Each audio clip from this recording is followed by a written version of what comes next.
আসসালামু আলাইকুম বন্ধুরা, আমি আপনাদের নির্জনা খান আবারও চলে আসলাম নতুন আরেকটা ভিডিও নিয়ে। পুরো ভিডিওটা দেখুন ও আমার সাথেই থাকুন। আজকে আমি নুডলস রান্না করব।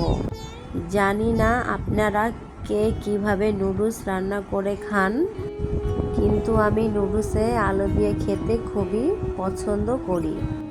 তাই এখানে দুটো আলু নিয়ে নিলাম। তারপর আলুটাকে ভালো করে কেটে কুচি কুচি করে নিলাম। এখন পেঁয়াজটাকে কেটে কুচি কুচি করে নেব, সাথে টমেটো কেটে নিলাম। এখন সাথে কাঁচামরিচ কেটে নিলাম।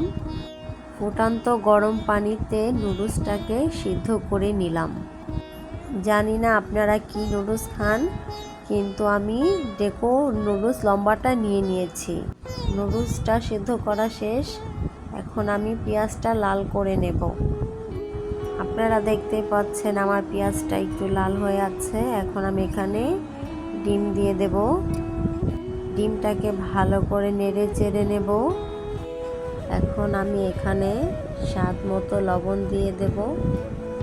এখন লবণটাকে ভালো করে নাড়াচাড়া দিয়ে মিশিয়ে নেব।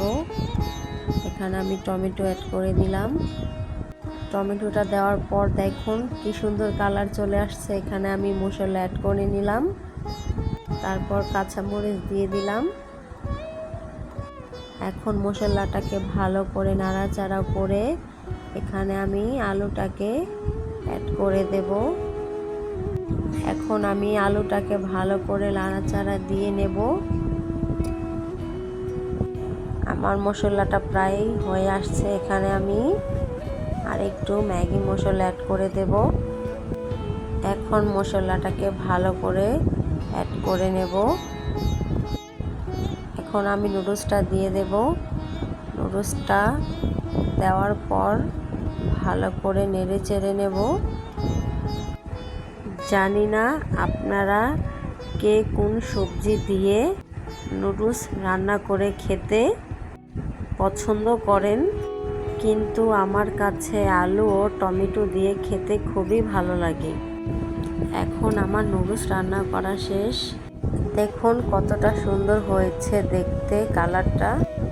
আমার ভিডিওটা যদি ভালো লেগে থাকে অবশ্যই লাইক, কমেন্ট এবং শেয়ার করে দেবেন। আবারও দেখা হবে নতুন কোনো ভিডিও নিয়ে। আল্লাহ হাফেজ।